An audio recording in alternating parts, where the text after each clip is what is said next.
You walk into a room, and something happens before you open your mouth. Heads turn a little. The conversation dips half a second. Somebody straightens up. You didn't do anything. You just came through the door. That's the move a lot of Black Gen X pulled off without ever writing it down. And today, I'm going to show you exactly how they did it.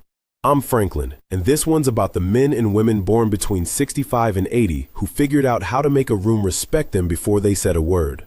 Watch one of them at a family cookout. They don't come in loud, they come in slow. Nod at the uncle by the grill. Hand on the shoulder of the cousin they haven't seen in a minute. Quick word with the auntie holding court on the porch. By the time they sit down, they've touched every important person in that yard, and they haven't raised their voice once.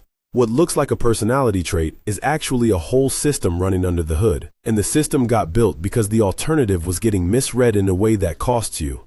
Here's where it starts. Princeton researchers ran a study back in 2006. Willis and Todorov, published in Psychological Science, and what they found is wild. People make up their mind about a stranger's face in about 100 milliseconds. That's a tenth of a second. Trustworthy, competent, likable, aggressive, all of that gets decided before you can even blink. And here's the kicker. Giving people more time to look didn't really change the verdict. It just made them more confident in the snap judgment they already made. Think about what that means. Every room you walk into, the jury already deliberated. By the time you're deciding whether to speak, they've decided whether to listen. And a whole generation of black folks in this country grew up understanding, without anybody drawing them a diagram, that the tenth of a second they got was not the same tenth of a second everybody else got. So they built a walk-in that survives it. Watch the entrance. There's a slowness to it, not sluggish, measured. The pace of somebody who is not worried about being anywhere on time except where they already are. When you rush into a room, you're telling the room is more important than you. When you walk in like you already own a little piece of the air, the room reorganizes around you. And that pacing didn't come from a self-help book. It came from a lifetime of learning that if you come in hot, somebody's going to call the police on their own imagination.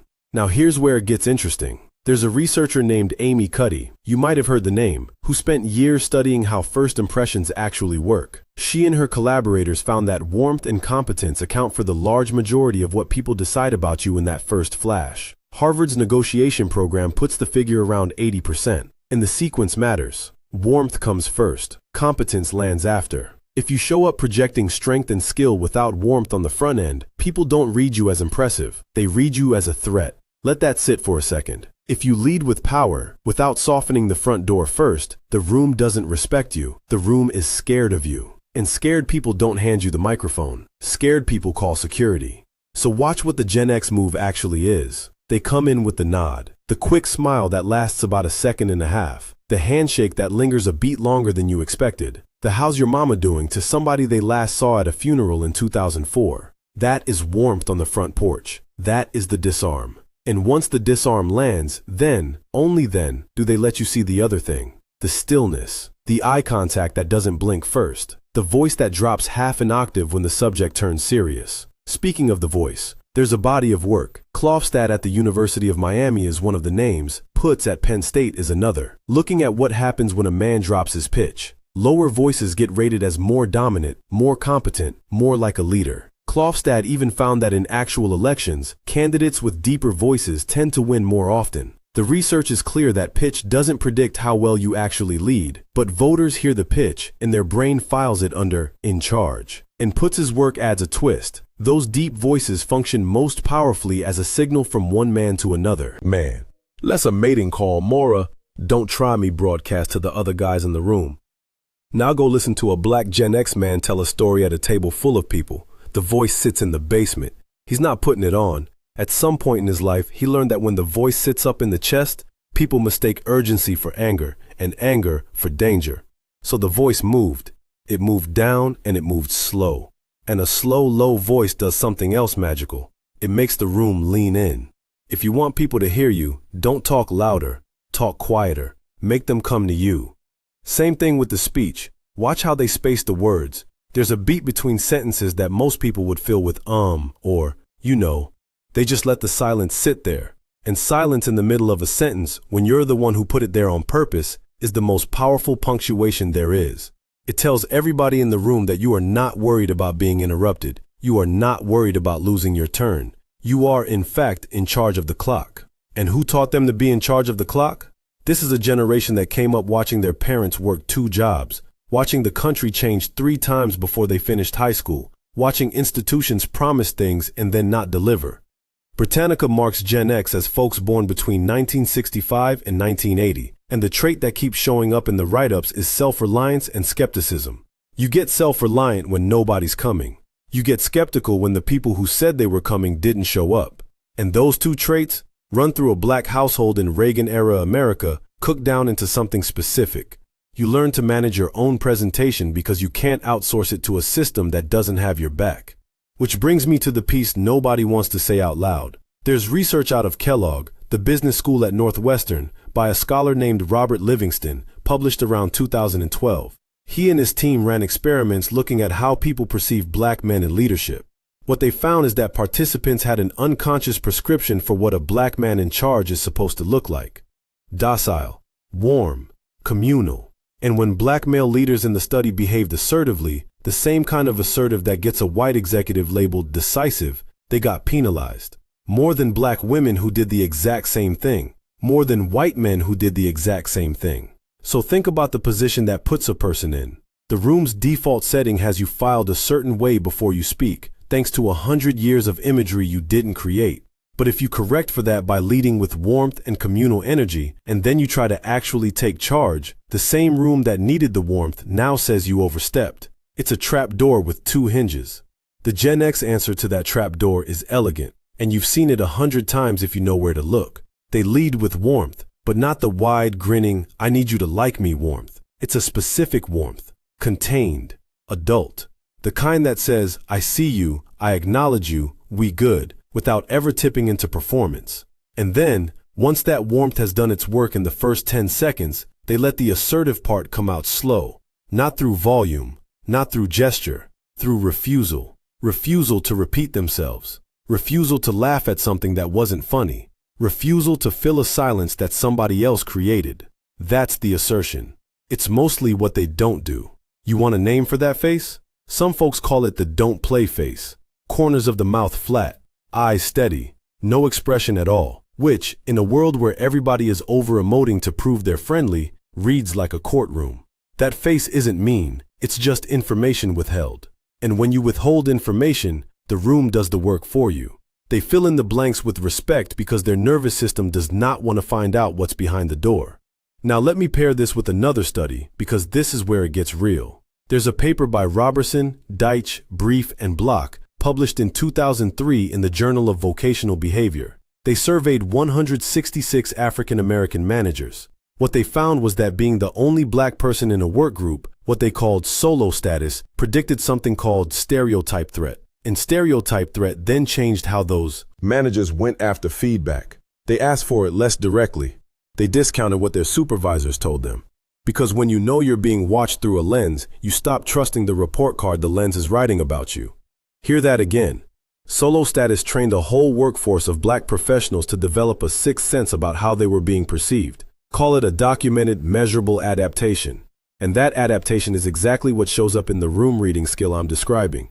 You cannot walk into a room and adjust your entrance to survive the first tenth of a second unless you have spent your whole adult life running that calculation in the background. Which is why so many black Gen X folks can tell you, within about 4 seconds of a stranger walking up, whether this conversation is safe, hostile, curious, or transactional. They clock micro-expressions. They clock shoulder tension. They clock the pause before the handshake. They clock where the hands go when the small talk starts.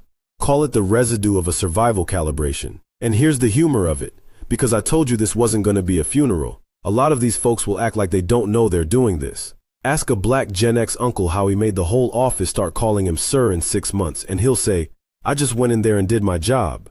He is lying. Not on purpose, he genuinely doesn't have a vocabulary for it because nobody ever handed him one. But he was running about 14 calculations a minute in that office. He was clocking who talked over him in meetings and adjusting the volume of his response accordingly. He was noticing who sent emails in all caps and deciding not to give them ammunition. He was walking to the copier a specific way. He knew. There's another piece to this, the way they handle disagreement. Watch a black Gen X person get pushed back on in a meeting. Most people escalate. Volume goes up, sentences get faster, hands move more. The trained version goes the other way. The voice gets quieter. The pace of the words spreads out. They repeat the last thing they said, but softer. That does two things. It signals to everyone watching that this person is not rattled, and it forces the person doing the pushing to hear their own volume against the calm, which makes them sound unhinged by comparison. That's a technique older than any of us. But you don't learn to do it in real time under pressure unless the stakes at some point were higher than a meeting. And for a lot of folks born in this window, the stakes were higher. A traffic stop, a conversation with a landlord, a moment with the store clerk. All the ordinary transactions that other people don't have to prepare their face for. You don't come out of that without a set of skills. You come out of it with a whole toolbox you didn't ask for. And what happens with Gen X specifically is they were the first generation that got told, on paper, that things were equal, while the actual rooms they walked into hadn't gotten the memo. So they had to develop a version of authority that could not be dismissed as intimidation, could not be dismissed as attitude, could not be dismissed as chip on the shoulder. It had to be respect that the other person's brain arrived at on their own. Because a respect you have to demand is a respect that leaves the room when you do. And this is where the code switching data comes in, as evidence of how thoroughly this generation learned to modulate. Pew found that about 48% of black college graduates said they felt the need to change how they talk around people of other races. A more recent survey, Indeed working with Harris Poll in December 2023, over 2,000 adults, found that 44% of black employees said code switching is necessary at work, compared to 22% of white respondents. About twice as many. That's a working condition, not a preference. What that number tells you is that the average black professional walking into an American workplace is running a second track in their head at all times, a translator layer. And when you have been running a translator layer since you were a teenager, you get very, very good at controlling the exact impression you leave. You become, essentially, a working expert in how you land. That expertise is what looks like natural charisma from the outside. Call it a craft. It just got refined so long ago that the person doing it doesn't remember learning it. Now here's the part I want you to take with you. This whole set of skills, the slow entrance, the low voice, the paced speech, the warmth on the front door, the stillness behind it, the refusal to fill silence, the reading of the 4-second temperature check. None of it is about being impressive. It's about being unavailable for misinterpretation. The whole point is to remove the room's ability to file you incorrectly. You are refusing to be a character in somebody else's story. And that's why it works on everybody, not just the folks who look like the person doing it. When a person walks in and refuses to be a character in your story, your only remaining option is to treat them like an author. That's what respect actually is at the level of the nervous system. It's your brain deciding that this person isn't a plot point in your day. This person is running their own day, and you are, at best, welcome to walk alongside. There's a cost to it, of course. Living at that level of self-management is exhausting. The same skill that gets you respect in the boardroom is the skill that has you tired on a Sunday afternoon for reasons you can't quite explain. You have been on stage since Monday morning and the stage never went dark. That's the other side of the coin, and any honest conversation about this has to name it. But that's a conversation for another day. What I want you to sit with is this.